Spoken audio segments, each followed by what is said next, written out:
So, service dogs can be used for neurological disorders such as PTSD, panic disorder, agoraphobia, OCD, anxiety, Asperger's, or if you're on the autism spectrum disorder, and different things like that.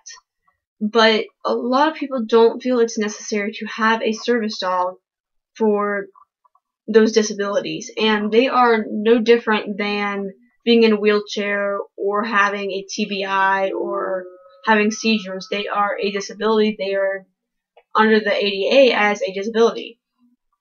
And I have heard so many people on YouTube and in the world just say, well, it's just anxiety. You can just get over it. Oh wow, okay, that's exactly like telling somebody in a wheelchair that they can just walk up the stairs. Like, just stand up, you know? It's not something you can just get over. It's like, oh, well, thank you for saying that. You know what? Now that I think about it, I don't have anxiety or PTSD or agoraphobia or panic disorder. It doesn't work like that. You can't just snap your fingers and it magically go away. It's a disability, okay? You can't just take meds and get over it, okay? So I am sick and tired of people on YouTube saying that. It's unnecessary. And there's a big controversial, but it's difference between emotional support dogs and anxiety, agoraphobia, PTSD, autism service dogs.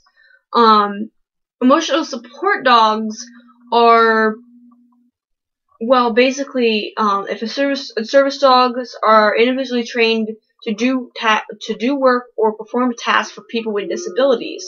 Okay, so in that sentence, the word do work or task is defined under a service dog. Now, an emotional support animal, if its sole function is to provide emotional support or comfort, it is not considered a service dog under the ADA. Period. Okay? So if your dog is trained to sit on your lap or to push you when you're scared, that is not really a task. Or to jump on you when you're nervous or something, that's not something you could train. That is nature, okay? Service dogs. Dogs by nature are friendly. They are to be loved and they want to be typically close to you. That's what they want to be. So you can't really train to jump or to bark. You can't really train it. You can untrain a dog to bark or untrain a dog to jump on you, but it's not as simple as just jump on me now.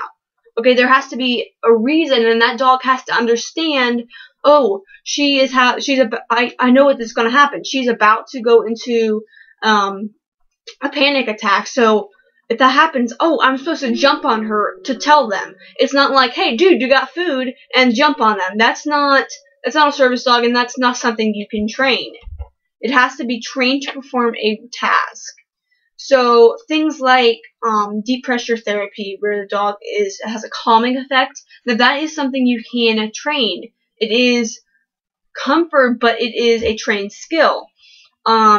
Having the dog remind you to take medications at certain times, and a lot of people, I mean, even me kind of personally, I don't know how that really works, how they remind you to take your medicine, because sometimes I feel like they can just set an alarm on your phone or something. But just correct me if I'm wrong, but that's just, I feel like you could do that and a dog wouldn't have to, but I just know that some service dogs do stuff like that. They can block as shields from others. So Quinn does this occasionally, that someone will stand in my face, which is, oh my god, annoying, and she'll just gradually come and stand in between us, or she will stand behind me and block them, and I'm fine with her doing that, but I just don't really like her. I don't like people standing close to me, but her standing behind me, I can't really see her, and I can't see if someone's all, oh, doggy, doggy, doggy around her. So I can't correct the people if I can't even see what they're doing. So other things that they could do is, they can help you get out of, like, flashbacks for, like, PTSD, flashbacks. I mean, just, you don't have to have PTSD to have flashbacks. I mean, I have had flashbacks myself, and oh my god, they're freaking terrible. They can retrieve medications for you, so going into an attack, or, I mean, it doesn't necessarily have to be anxiety medication or things like that. I mean, it can be different, I mean, you know, any kind of meds. So they can retrieve beverages like water bottles, pop, sodas, whatever, to take your medications. Quinn does that. They can retrieve your cell phone or a house phone or something, and then they can call 911, or if an emergency and you're conscious, they can bring the phone to you, so then you can call 911. So, from those things that I have listed, I know, again, those are only a few things that those kind of service dogs can do. And service dogs don't have to just be for people in wheelchairs, or they don't have to be just for people to guide the blind, or seizures, or asthma, or things like that. I mean, you can have a service dog for anxiety, but you can't carry around your Chihuahua in your purse and say, oh my god, it's my emotional support dog, and he goes everywhere with me because he's a service dog, and he's an emotional support dog, so he can come with me. No. Your dog is in a purse, and your dog is not going to be comforting you if it's enclosed in a carrying case. Service dogs need to have 4 feet on the floor at all times, and people are like, okay, well, some service dogs that are like small breeds have to be like up close to like smell like diabetes and stuff like that. But like when you're eating at a diner and you're eating food, that dog is not to be up on the counter, up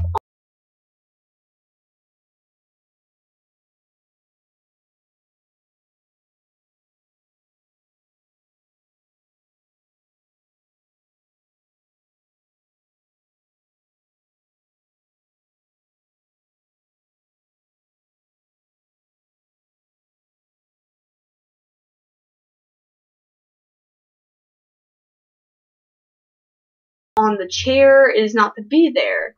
Now, on your lap is a different thing, but its head should be down if it's doing deep pressure therapy, like laying down, calming you, not being, oh, what you eating? You know, it should not be like that. Service dogs should not do that. They're supposed to be highly trained. And I just saw a rant on YouTube, like, a couple hours ago, of a woman just carrying on about how pets should be left at home and they shouldn't be allowed in stores, period. And I do understand that, and I completely agree that pets should not be. But then she goes into this whole other topic, not whole other topic, but she continues to talk about, well, service dogs for disorders and that guide the blind. Well, if you really need a service dog, then I guess that's okay, but again, they shouldn't be in the stores because someone can be allergic to dogs or they could be scared of dogs. Okay, well, now that's a different story. Now, pets are not allowed in public areas like that. I mean, like, parks and stuff that allow pets, I mean, they have to be, like, on a leash and stuff, but restaurants and stores, prohibit pets. Service animals are defined as medical equipment under the ADA. And, give me a second.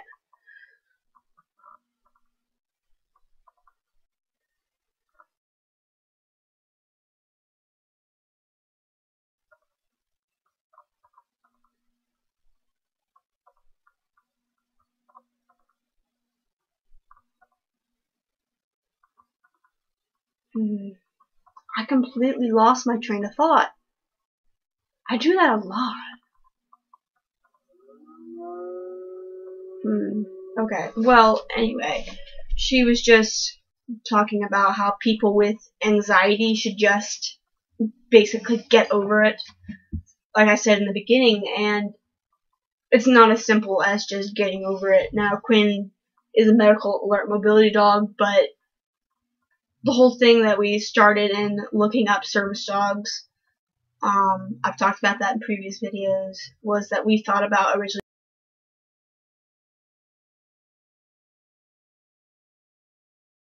getting an emotional support dog, and we went to the pet store, picked one out, and it didn't really work out, but then all my other medical issues popped out, and then we realized that, oh crap, that's not going to work. And service dogs can be used for anxiety. Okay, that's basically all I need to say on this video. And you don't get a vote whether or not someone should have a service dog or not. And so many people have looked at me in stores, and you hear them like, oh, it's probably in training. And pretty much every handler gets that, because no one wants to really admit that someone has a disability. Now, just looking at a person, you can't, everyone does it. You judged by the cover. Okay, so you have a little child at a game or some store that's throwing a tantrum, throwing stuff in the air and stuff like that, and you think the parents should just stop the child, pick this stuff up, and scold them and move on. But then realize like the child has a disability, like has autism or is deaf, so they can't actually hear their parents or understand really all of what they're saying. So things like that people do, and you're obviously, your eyes aren't different looking, so you're not blind, you're not wearing an oxygen mask, you don't have an artificial limb, so people don't even really think about it. And people think that just having a service dog means that you have to have a really bad disabling disability, and it says that in the ADA that you have to have something that what's it called, that doesn't allow you to like live life on a regular basis, that it keeps you at home or you can't do things normally. And I just wanted to make a video about emotional support dogs, anxiety dogs, and things like that, just to maybe clarify some things that people questioned.